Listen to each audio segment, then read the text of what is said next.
Is there a reason why he's still breathing? Fight ain't over. It is for him. You don't get to switch sides and make it okay. I told you to wait!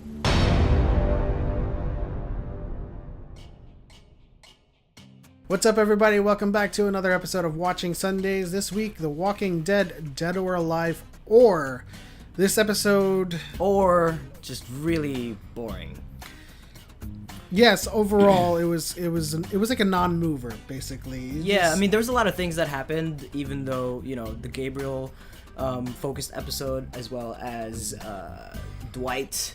The Dwight meter's coming back. I don't think it's coming back. We're gonna bring it back, man. I don't know. I don't think it's coming back. He's taking his chance to go back in and be that double agent. Be more resourceful for the survivors. Basically. Right. Because he learned that the only person that knew that he had betrayed them, they haven't seen her, so she died or she's got lost somehow. Yeah, I wonder what happened to her. She's the only one that can prove that he was the one that betrayed Negan. Right. So I mean, she could probably be acting as like someone that can come out like later on when things are going down, and she's like, I made it, I survived. He's a traitor. I don't think there's any morsel or any kind of hint that Dwight is going back to the Saviors. I think he's I was joking around about bringing back the Dwight meter, but you know, you never know. I mean, Tara wants to kill him. Maybe she's changed her mind as well, but like she looked like she changed her mind. He might just have second thoughts. It's like, okay, so what do I do now? Maybe I can. I don't know. I mean, listen. He lured them away from him.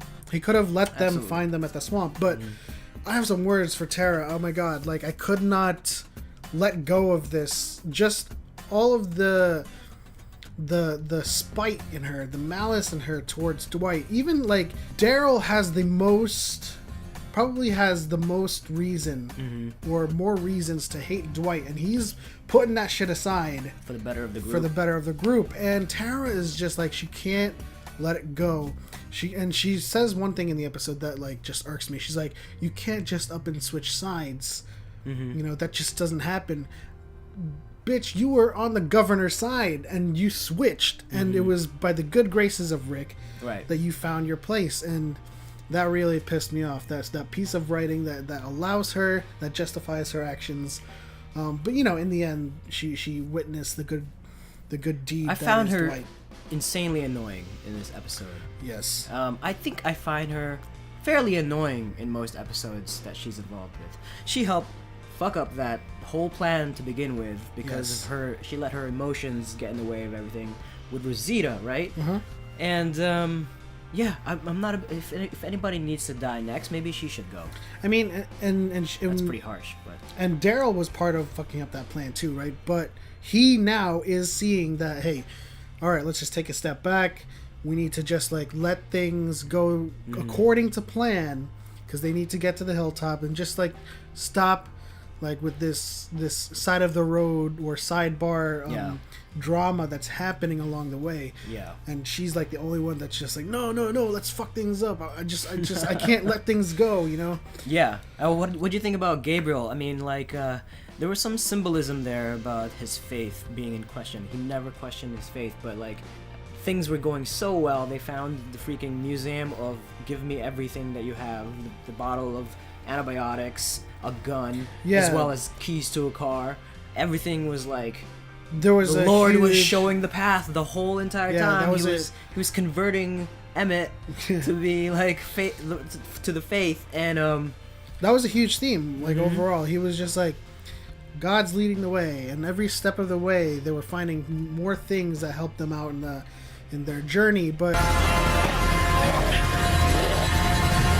Jesus, take the wheel, take it from my hands. You know, it ended up getting Emmett became way too brave in that moment, and he's gone. But I think that had to happen because obviously we have a new doctor in the hilltop, and so I have something to say about that. We were discussing that. You know, they had to do it for minority's sake or diversity's sake in the show because there hasn't been a significant minority to replace Glenn ever since his departure. So that's my take. It was like, all right, let's kill off a white person to bring in the Indian guy who happens to be a doctor. The other guy was a doctor. He's dead now. So now there's more reasons to write storylines for this new doctor.